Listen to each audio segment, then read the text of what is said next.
There was a time when being a card collector meant having a binder full of your favorite player, maybe being excited to finish off that set you were working on, maybe stopping by the local card shop to pick up a couple packs.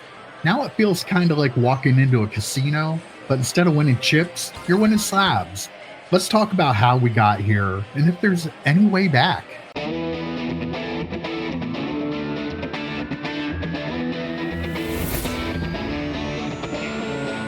What is up, Retro Maniacs? My name is Mike. His name's Joe. His name's EP. And we're here to talk about cards. And should we even call it a hobby anymore? Is it a hobby? I don't know that it is. It feels more like I'm walking into a casino than I'm walking into a card shop nowadays. Everything's about the next big hit, trying to make money. What happened to the collecting side of this? This is what we're going to talk about today. We're going to come up with all the answers today. So if you want to know, keep watching. We're going to give them all to you. Joe, I want to start like from the beginning. Like, you used to come in the shop. You know what collecting was like. How did we get from what it used to be like to what it is now? So when you posed this question before, I was thinking, well, I gotta blame the 2020s and where we're at right now. I actually am going to throw a little bit of shade at Upper Deck. Okay. Follow me, boys. 2003, what happened? A $500 box of cards came out with how many cards in it, right? Not a lot. Yeah, not a lot. Nowadays, I'd kill to spend $500 on that product from 2003. But in the moment, that was huge. That was a total game changer. It went from people collecting cards to trying to find these massive, massive hits. So that's the first date I put down. Then as we got into, as EP affectionately calls it, the pandy, so people started to look at their collections again, and they were, okay, I'm gonna build my collection up again. But then guess what started to happen? Everyone sent everything off to be graded. So then there's that gamble there. It's like, if I send something off and this Thanos rookie card is a PSA 10, oh my God, I just hit the lottery, right? And then now, 2025, the year of our Lord, it is nothing but a gamble. It is breaking. Breaking happened beforehand, but now because of the products, the way that they're built from Fanatics, the products are built to be broke. They're not built to be ripped. They're not built to be collected. They're built to be in breakers' hands. And some of those cards that come out of those breakers' hands, guess where they're going? They're going into the next casino, the repacks. So while it has exacerbated today, for sure, I think we actually have to kind of look back at 2003 as the first thing where that was the first big product gamble. Yeah, that's true. Yeah. How do you think we got here, EP? What happened?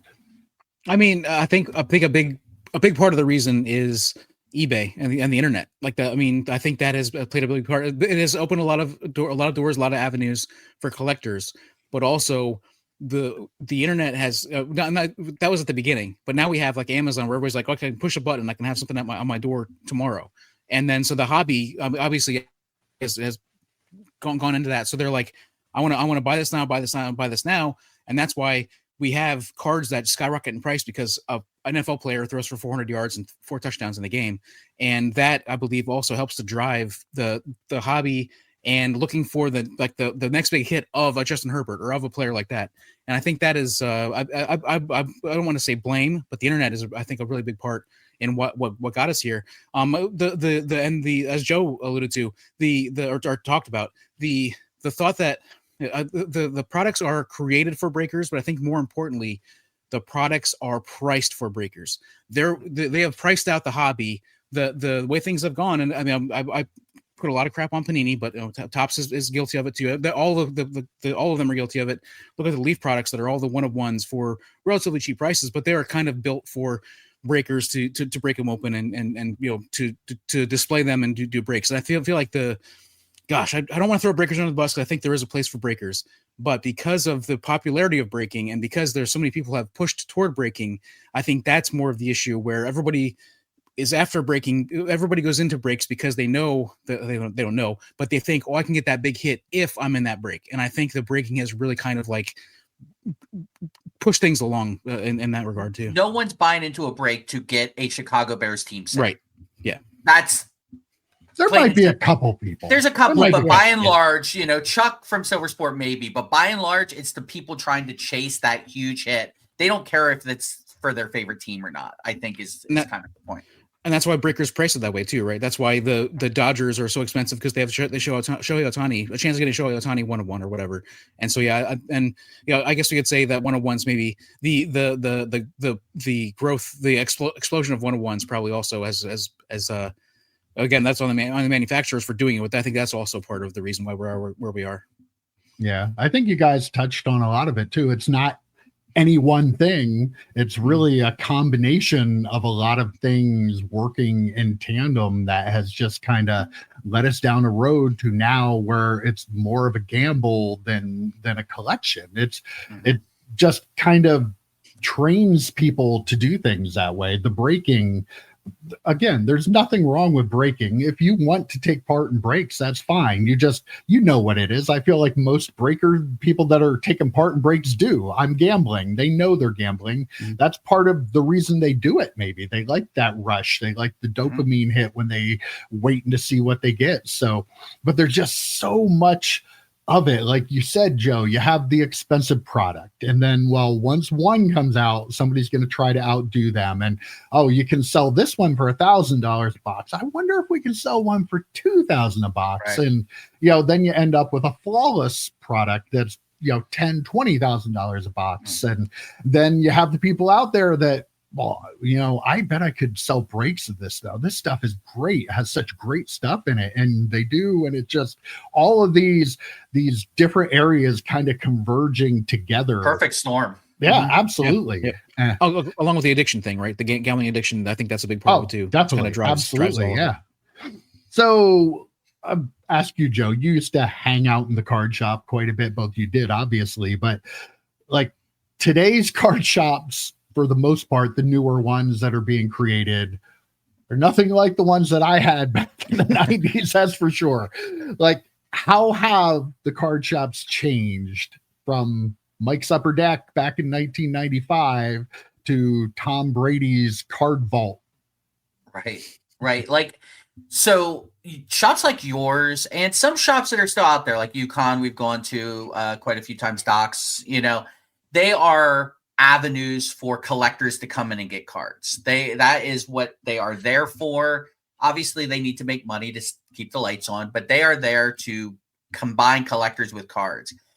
These new, I call them the FYEs, which again is a dated reference, right? These new manicured card shops are just avenues to create either repacks or breaks, or maybe they're a PSA group submitter. They are the brick and mortar version of an online option, right? Like, so Cards HQ is a perfect example. I visited Cards HQ. It is, they have cards out there. They have maybe $3 boxes, right? Most of their cards are in display. But what they're trying to sell you, they're trying to sell you the product, and they're also trying to point you to their breaking. And now with Jeff Wilson getting into the repacks, it just feels like these shops are the negative connotation for calling it a front, but it feels like these card shops are a front for breaking, repacking, and maybe even group submitting grading, where the shops like Mike's Upper Deck or UConn or Docs, places like that, even the sports page, they were ways to get collectors cards that they want to collect. Does that make sense? Absolutely. 100%. Yeah, 100%. Totally agree with that too. Yeah. It's I went to a card shop. My wife and I did a little trip where she said, "Oh, there's a card shop around here, so you can go to that if we go here." And the card shop was the same way. I walked in; it was a nice place. It wasn't super high end like Cards HQ thing, but they had a breaking room. And he's like, "Yeah, I spend most of the nights in there doing the breaks and everything." And that's the way a lot of card shops have gone. That's the route they've gone. They really are a front for their breaking business. They're just kind of, the little extra part that's onto the breaking room there. And that's completely different than anything I ever had. And the brick and mortar aspect of it is basically like setting up at a card shop or a card show a little bit. It's to get people to come to you to sell them their cards that they can then either repack or sell in a whatnot stream. Like it's not, they don't care if they sell stuff out of the card shop. I'm sure that's a nice little bonus. What they're concerned about is selling the breaks, selling the repacks, and using that brick and mortar place to get people to come in to potentially sell them cards to fill out those things. So EP, we all know each other because of the shop. The shop used to be a hangout. With that changing, like how do collectors meet other collectors and the social aspect? Because that's a big part of the hobby, is knowing other collectors and knowing what they collect and maybe buying for them, stuff like that. Like it's different now, right? Oh, 1000%. Like it's all, and again, the same thing I was talking about being kind of bad for the hobby. The internet in some ways has been great for it in the social aspect. Well, one of the, I walked into UConn. There was one day I saw Steve Wilkerson in there, and then I was at Doc's here in town, and I saw Dan Merrill there. And so very, very cool to see these people. But the thing is, when I came into Mike's Upper Deck, Mike's shop, I knew Joe was going to be there, or your dad was going to be there, or there was always somebody there. Dan Merrill was going to be there, or Steve was going to be there, or maybe all of those people were going to be there. Like that was our social. That was our how we talked about cards and how we got together and that sort of stuff. And now that's all that stuff is taken care of. Not taken care of. All that's a lot of that stuff. A lot of people get that they scratch that itch by going to Twitter or going to Facebook and having the Facebook groups and Twitter and on YouTube channels. And we have a really cool community here. I don't read the comments famously, but I do love that so many people, so many people love our stuff, and that does really make me happy. But yeah, I mean, so that is, I think there's even the breakers. I've said this before too. Like, as much as I don't like breaking, there are a lot of people that is their Mike's Upper Deck. That is their shop they go to talk to people, and that is how they can discuss cards and they have a good time. And people like Mikey, people on your stack sales on Twitter, same thing. A really good community there where they all know each other, all talking to each other, and that's a really, it's, in my opinion, it is both good and bad for the hobby. It is great in that a lot of people get to share so much of their collections and talk about their cards and talk about other people's cards. But then also there's the negative sides, of course, where people are buying all the blasters at Walmart. They're buying 10 blasters at Walmart, and they're only posting a video of the one where they get a big hit. Last blaster at Walmart, and I got it or whatever, and got the big hit. Like that sort of stuff's really kind of gross, and you only see the hits on social, but it also opens it up the doors of communication that a lot of people don't have an access to, like we used to have back in the day at Mike's Upper Deck. One real quick point about that, like the way you described it, EP, that's like the microcosm of the world, right? Oh, like no one interacts in person anymore. It's all through line, whether it's dating sites, whether it's interacting with your friends from high school or college or whatever, and cards. And that's actually kind of really sad, right? Like the two people who, other than you guys, who I interact the most about, say, Star Trek cards, my buddy Gordon, he's up in Canada, and my buddy John is over in Wisconsin. Like, I've never interacted with them outside of just DMs or emails or whatever. And that's, to your point, we're not all meeting at a shop. We're not all like interacting as humans. But again, that is a microcosm of everything going on in the world, not just cards. That's an additional appeal too of breaking. A lot of the people, like even Whatnot too, like in the different break rooms on Fanatics Live and whatnot, like the same people go to the same breaker and hang out in the same breaks. And it's not just the cards. They also get that social aspect of it too. Yeah. Everybody's there trying to get the big hit. You're all taking a risk. You're spending a little bit of money, but you're hanging out. And I know a lot of people enjoy that. That's a big part of the appeal of breaking. And that's why breakers that have a little bit of personality usually do better too. People like them, and just gives the whole chat, like, they're a little community that's happening live while the stuff, it's almost like being at my shop and me breaking the cards, but you're all there digitally instead of in person. Friend of the channel, Dane from Dynasty Breaks. I'll jump in just to watch some of his breaks from time to time. And he has the same jokes with the same people. Like, it's a fun interaction. And like, I can see the appeal to that. Absolutely. But also, like, Mike, I appreciate that you didn't charge admission to come into your place. Like, your people are paying to get into these breaks. So I mean, like, you should have paid. You should have missed opportunity. You should have been. In 1999, it kind of felt like he did EP with all the product that we bought in 99. Yeah, I was a little ahead of my time there. So, right. So, we're basically turning into a hobby that doesn't even collect anymore. I don't know who the end user is for a lot of this stuff. I don't know if there even is an end user. A lot of it's just about, how much money can I make on this? Can I buy this from you and make money on it? Like, Joe, how do you think we got the flipper mentality? Like it's always been part of the hobby, but it was never like the big part of the hobby. Like, nowadays, it just feels like pretty much everything. I see at a card show, and I feel like most of the people buying like the more expensive cards from me, if you set up there, are people that are buying them to sell them to somebody else. Even when I go to buy cards, like, I sell cards too. I'm doing the same thing on a different level. I'm definitely a different level. Yeah, but I'm like, part of that. But like, like, I don't know. Like, I feel like such a small percentage of people are buying that card to take it home and keep it.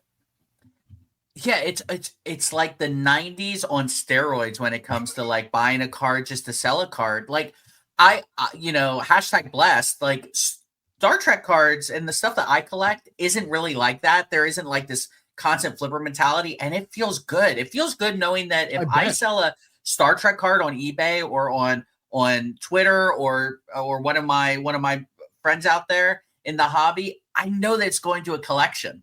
And that kind of makes me feel good about it a little bit. Like, there's not that, and I think there's a lot to non-sports that are like that. They haven't quite gotten there yet, right? TCG for sure has, but like the traditional non-sports, Marvel, DC, Star Trek, Star Wars, it doesn't feel as flipperish. I really do think it comes down to what we're watching on YouTube, because a lot of people buy a lot of cards on YouTube, and they buy them and then they go to a different table and sell them. Or you'll see that card in one video and they're selling that card on the second video, and they're the cool people. They're the Roth cards, right? They're the people that everyone wants to be like, everyone wants to emulate. Mm-hmm. And I think there is a lot. Yeah, you too, Mike. I mean, joking aside, like, your pack stack sales is something that other people have started to do yet, right? So I'm sure there's one coming up. We got some 1997 Pacific available, from my understanding. Right there.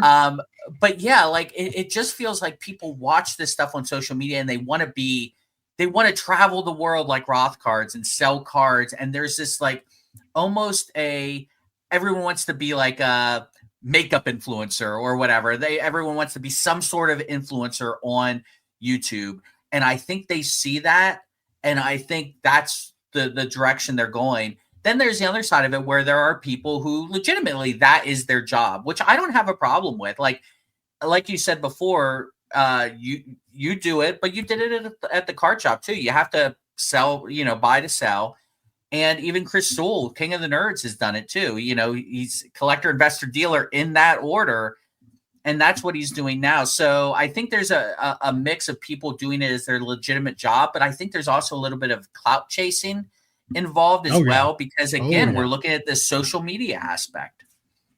Absolutely. So EP, are we collecting cards or are we chasing hits? Because I feel like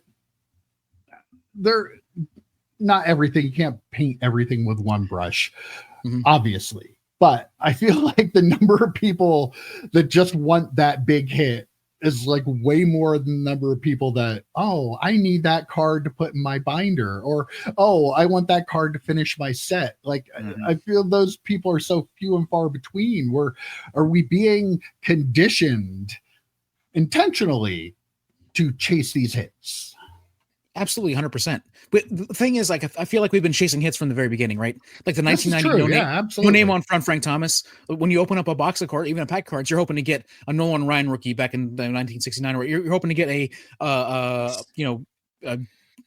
Jeff Bagwell rookie in 1991. Like you're always like thinking Griffey. about The Griffey 89, yeah. Like you're always thinking, okay, I really want to get that rookie card or whatever it is.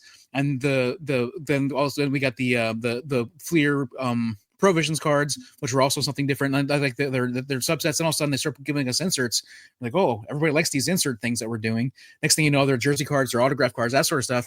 And everybody's like, well, guaranteed auto per box. And all of a sudden people are like excited about the autos. And so the companies smartly, the businesses smartly decided, well, if that's what they want, give them more what they want.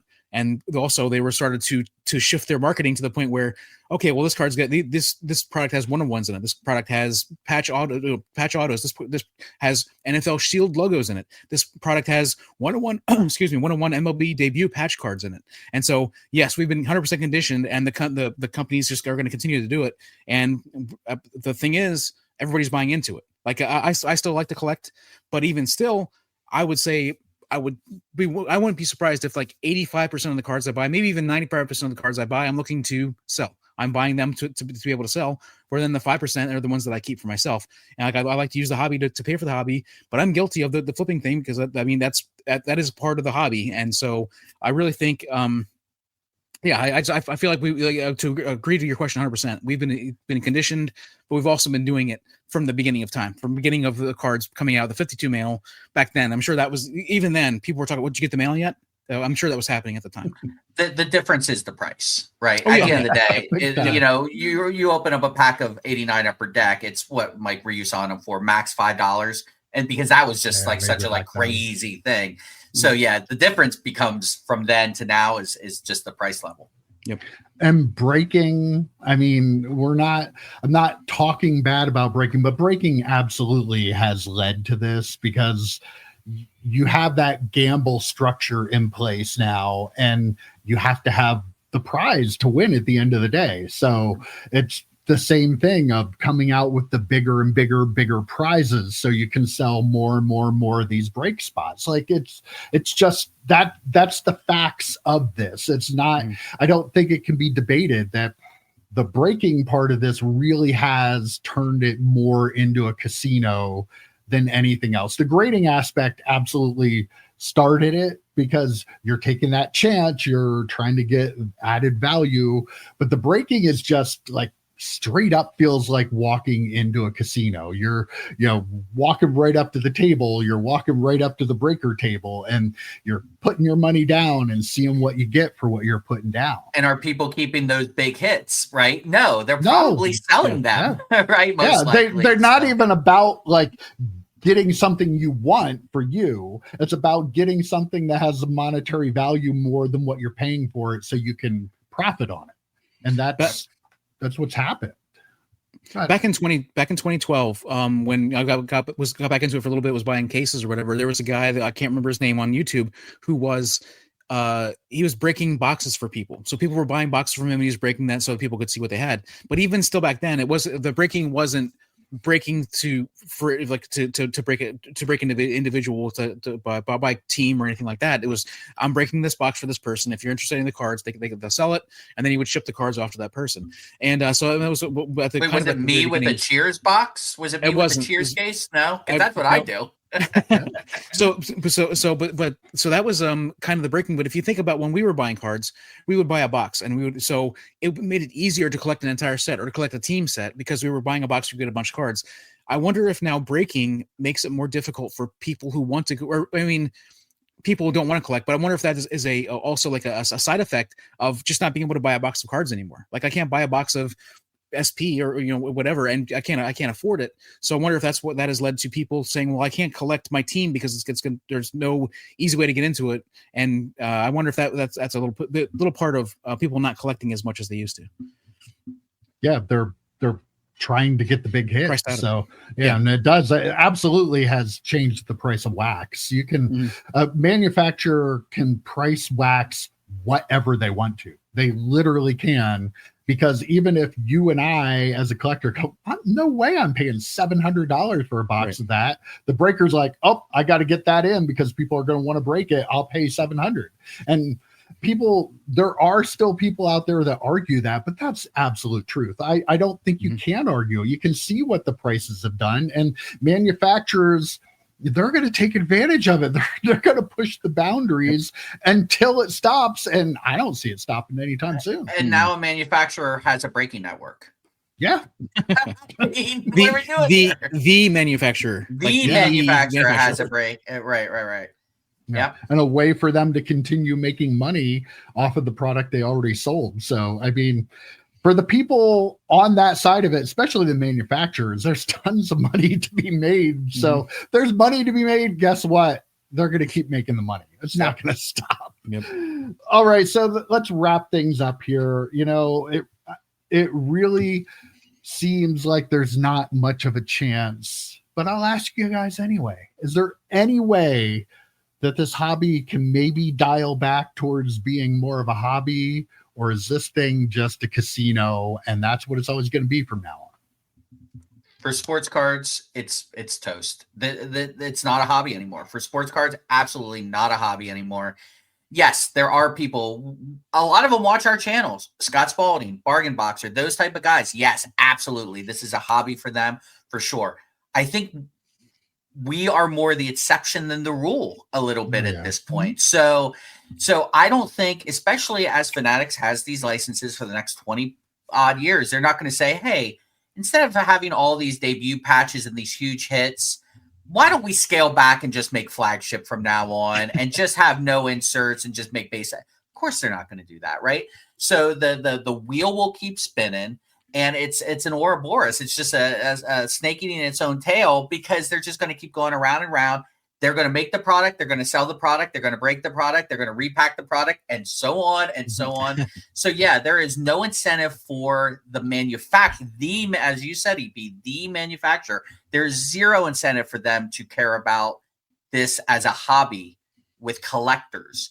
They care about it with gambling addicts who want to buy into breaks, buy into repacks, and all that stuff. So yeah, I don't see it for sports cards, especially, and now kind of a little bit sadly, Pokemon and TCG as well, and Marvel. I mean, we didn't even really talk about that much. Now that they have the Marvel license, kind of making that into a little bit of a casino.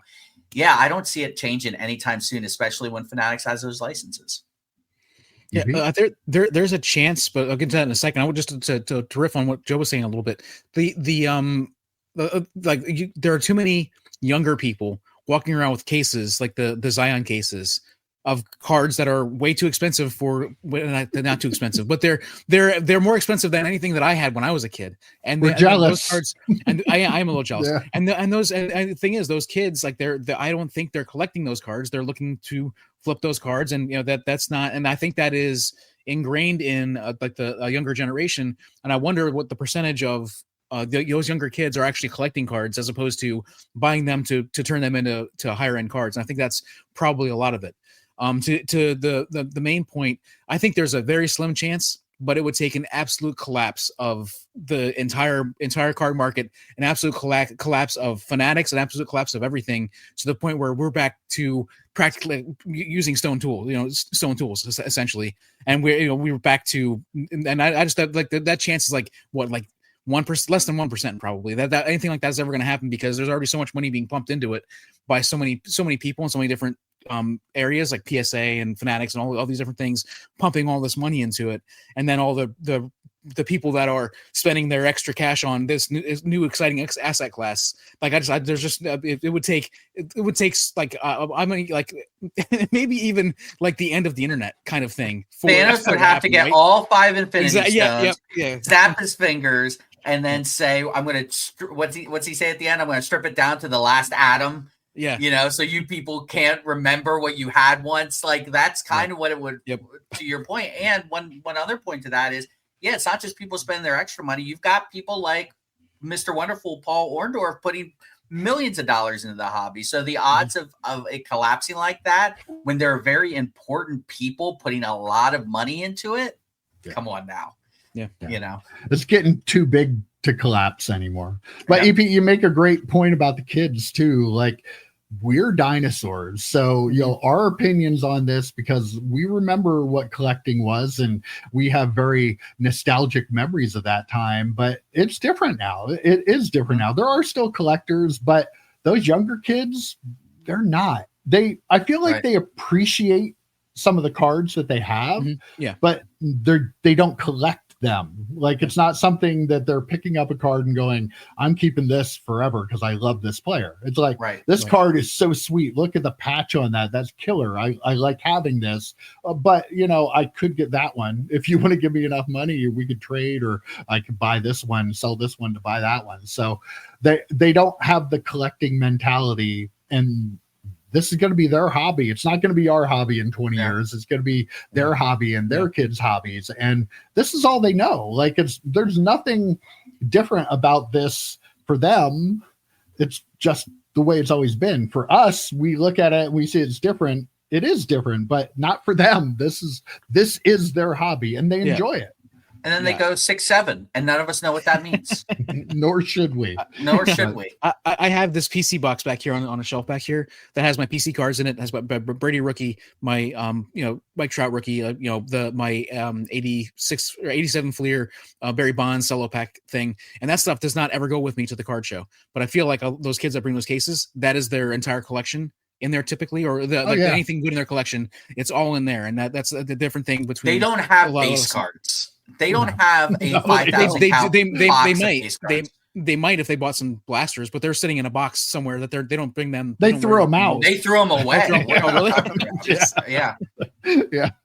All right. Well, there are opinions. Let us know what you think. But hey, the hobby, there's still ways to enjoy it. We can all enjoy it our own way. The younger people are going to enjoy the way they enjoy it. But remember, at the end of the day, the house always wins. Just remember.